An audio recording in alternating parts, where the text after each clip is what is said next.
Bismillahirrahmanirrahim. Assalamualaikum warahmatullahi wabarakatuh. Gimana kabar kalian hari ini? Sehat semua? Nah, pada kesempatan kali ini kita akan belajar bab 7 ya tentang suhu dan kalor. Nah, sebelum kita belajar, kita baca pantun dulu. Jajan ke pasar membeli kolor, jangan lupa membeli bolu. Ayo kita belajar suhu dan kalor. Jangan lupa kita berdoa dulu.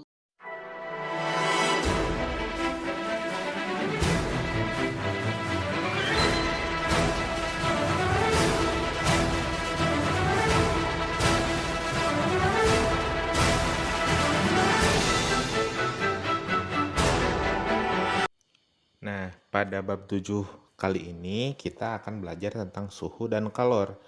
Apa itu suhu? Nah, suhu merupakan suatu besaran fisika yang menunjukkan bahwa suatu benda itu memiliki energi panas gitu ya. Semakin tinggi suhunya, berarti energi panas atau energi kalor yang dihasilkan itu semakin besar. Nah, selain itu juga dalam Al-Quran sudah disebutkan dalam Quran Surat Al-Anbiya ayat 69 yang berbunyi, قُلْنَا يَا نَارُ كُونِي بَرْدًا وَسَلَامًا عَلَى إِبْرَاهِيمَ. artinya, hai api, menjadi dinginlah dan menjadi keselamatan bagi Ibrahim. Nah, di situ menjelaskan bahwa api itu merupakan bagian dari energi panas gitu ya, atau energi kalor. Dan karena energi tersebut dia bisa dikategorikan panas gitu kan. Dan sekarang di ayat tersebut dijelaskan bahwa apinya menjadi dingin. Nah, untuk penjelasan kenapa apinya tersebut bisa dingin, itu nanti akan dijelaskan pada kesempatan berikutnya. Nah, suatu benda itu bisa memiliki suhu gitu ya. Suhunya itu bisa panas atau dingin. Nah, untuk mengetahui suatu suhu itu bisa punya kalor gitu ya, panas, ada dua cara. Yang pertama ada dengan indera sentuhan gitu ya. Kita sentuh benda itu bisa tiba-tiba, oh kok panas ya gitu Kak. Ketika kita misal megang panci yang habis dinyalakan di kompor. Kemudian kalau dipegang, oh kok dingin ya setelah kita memegang es krim misal gitu ya. Nah, selain itu juga kita bisa mengetahui dengan menggunakan alat pengukur suhu gitu ya yang dinamakan termometer. Nah, termometer sendiri ada berbagai macam, ada termometer yang biasa, ada yang termometer digital, ada termometer bimetal, ada thermal scanner yang langsung ditembakkan gitu ya, dan sebagainya. Nah, untuk termometer sendiri itu adalah alat yang digunakan untuk mengukur suhu ya, ataupun perubahan suhu. Termometer juga ada macam-macam. Tadi kan sudah dijelaskan ya. Nah, sedangkan untuk pengukuran suhunya pada termometer biasanya dalam bentuk derajat Celcius. Nah, sedangkan pada skala pengukuran suhu sendiri itu ada berbagai macam ya. Ada dalam derajat Celcius, ada yang dalam derajat Reaumur, ada dalam derajat Fahrenheit, ada juga dalam derajat Kelvin. Bisa dilihat pada gambar di samping ya. Nah, untuk derajat Celcius dan derajat Reaumur itu punya titik beku pada air ya, itu pada 0 derajat. Sedangkan untuk titik didihnya pada derajat Celcius ada 100 derajat, lalu ada 80 derajat untuk Reaumur ya. Nah, kemudian untuk Fahrenheit titik didihnya pada 32 derajat dan pada titik didihnya ada di 212 derajat. Nah, kemudian pada Kelvin titik bekunya ada 273 derajat dan untuk titik didihnya ada di 373 derajat. Lalu untuk konversi suhu dari satu skala ke skala lain dapat dilihat di video berikut. Jenis termometernya ada yang Fahrenheit, kemudian ada derajat Celcius yang biasa kita pakai ya di Indonesia, kemudian ada Reaumur, dan satu lagi adalah Kelvin yang dinyatakan sebagai satuan internasional. Nah, caranya adalah kita kurangi titik tetap atas dan titik tetap bawah atau kita cari selisihnya. Untuk Fahrenheit 212 diambil 32 sama dengan 180. Untuk Celsius 100 diambil 0 jadi 100.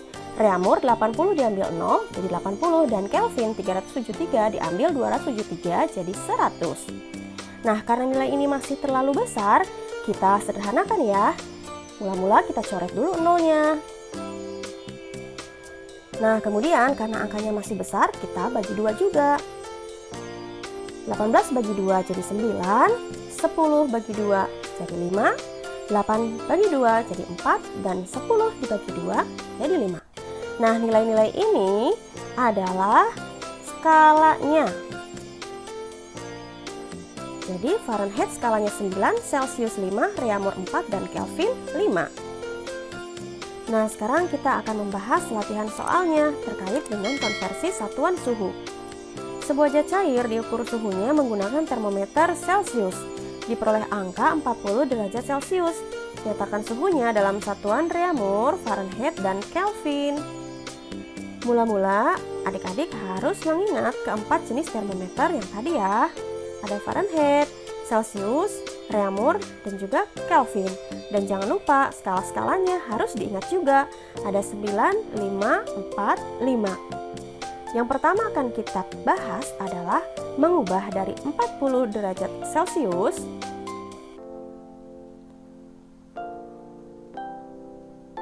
menjadi berapa derajat Reaumur.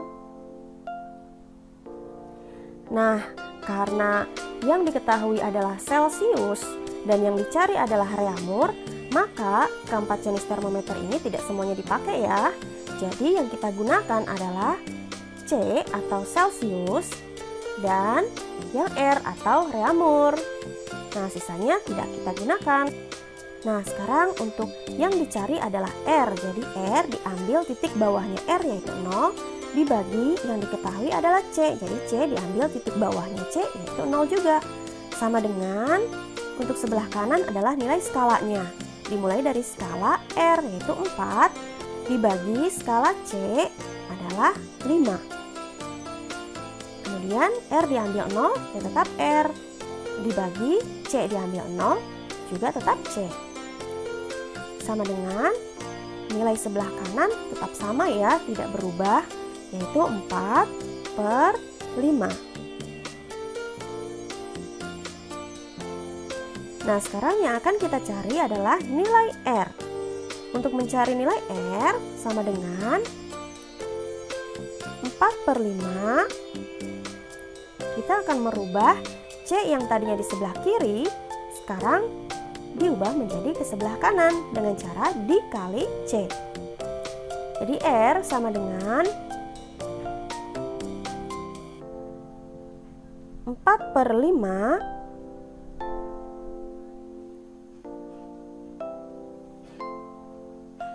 kemudian dikali nilai C-nya. Nilai C-nya sesuai dengan soal adalah 40. Jadi dikali 40. Nah, sekarang kita tinggal hitung. Untuk mempermudah, kita bagi dulu ya. 40 dibagi 5. Jawabannya adalah 8. Jadi 8 dikali 4 sama dengan 32. Satuannya derajat Reaumur. Mudah kan? Oke, kita lanjutkan ya. Masih dengan soal yang sama, tetapi yang akan kita ubah satuannya menjadi derajat Fahrenheit. Perhatikan baik-baik ya, cara mengerjakannya tidak jauh berbeda dengan yang tadi. 40 derajat Celcius berapa derajat Fahrenheit atau F? Ingat lagi ya keempat jenis termometer yang tadi, jangan sampai lupa. Nah, sekarang karena yang diketahui C atau Celsius dan yang ditanya adalah F atau Fahrenheit, artinya yang cukup kita perhatikan adalah termometer F dan termometer C. Untuk yang lain kita abaikan dulu ya. Nah, cara mencarinya, F diambil titik bawahnya F yaitu 32 dibagi C diambil titik bawahnya C yaitu 0. Sama dengan sebelah kanan ingat nilai skala. Skala F adalah 9 dan skala C adalah 5, jadi 9/5. Kemudian F min 32 dibagi C diambil 0 ya tetap C. Sama dengan sebelah kanan tidak ada perubahan, tetap 9/5. Kemudian F diambil 32 sama dengan sebelah kanan masih sama 9/5. Nah, sekarang nilai C-nya kita pindahkan ke kanan ya. Jadi, dikali C. Oke, kita lanjutkan. Jadi, F diambil 32 sama dengan 9/5 dikali, nah nilai C-nya masih 40. 40 dibagi 5, jadi 8, kemudian 8 kali 9 adalah 72. Nah, tapi ini belum selesai karena masih F diambil 32. Yang kita cari adalah nilai F. Jadi F sama dengan 72 ditambah 32. Jadi F sama dengan 104 derajat Fahrenheit. Nah, seperti itu cara mencarinya. Nah, sekarang kita bahas pertanyaan berikutnya, yaitu mengubah menjadi satuan Kelvin dengan soal yang sama ya. Jadi, pertanyaannya 40 derajat Celcius sama dengan berapa Kelvin? Nah, ingat lagi keempat termometer yang di awal. Yang diketahui nilai C atau Celcius dan yang dicari adalah nilai K atau Kelvin. Jadi yang diperlukan adalah C dan K saja. Nah, K diambil titik bawahnya 273 dibagi C diambil titik bawahnya 0. Sama dengan sebelah kanan adalah nilai skala. Skala K adalah 5 dibagi skala C adalah 5 juga. Selanjutnya, K dikurangi 273 dibagi C diambil 0, ya tetap C. Sama dengan 5 dibagi 5 ya 1. Nah, K diambil 273 sama dengan 1 dikali C ya C. Jadi K sama dengan C ditambah 273. Jadi K sama dengan C-nya 40 ditambah 273. Jadi nilai K-nya 313 Kelvin. Mudah kan? Nah, kemudian untuk dampak perubahan suhu sendiri itu bisa merubah wujud suatu zat atau suatu benda ya. Nah, seperti yang dijelaskan pada bab materi ya pada semester pertama. Nah, jadi misal nih kita punya benda air gitu ya, wujudnya apa? Cair. Nah, ketika suhunya diturunkan gitu ya sampai mencapai titik beku, maka dia akan berubah jadi padat gitu ya, menjadi es. Lalu ketika si air sendiri dipanaskan, suhunya dinaikkan sampai pada suhu 100 derajat Celcius misalnya, pada suhu titik didih, maka dia akan menguap dan wujudnya akan berubah menjadi gas. Nah, selain pada air, misal pada lilin ketika dipanaskan bisa mencair kan dari padat, kemudian besi juga atau logam ketika dipanaskan pada titik lelehnya itu bisa mencair, kemudian pada benda-benda lain juga sama, ketika diturunkan suhunya bisa misal jadi gas jadi cair seperti embun gitu ya, atau dari cair menjadi padat gitu, dan ketika dipanaskan akan berlaku sebaliknya. Terima kasih sudah mendengarkan penjelasan dari Bapak. Semoga kalian bisa paham dengan apa yang Bapak jelaskan. Jika ada yang bingung bisa dibaca lagi bukunya atau bisa bertanya kepada Bapak secara langsung. Jangan lupa nanti ada post-test ya di classroom. Jangan lupa dikerjakan. Semangat terus. Wassalamualaikum warahmatullahi wabarakatuh.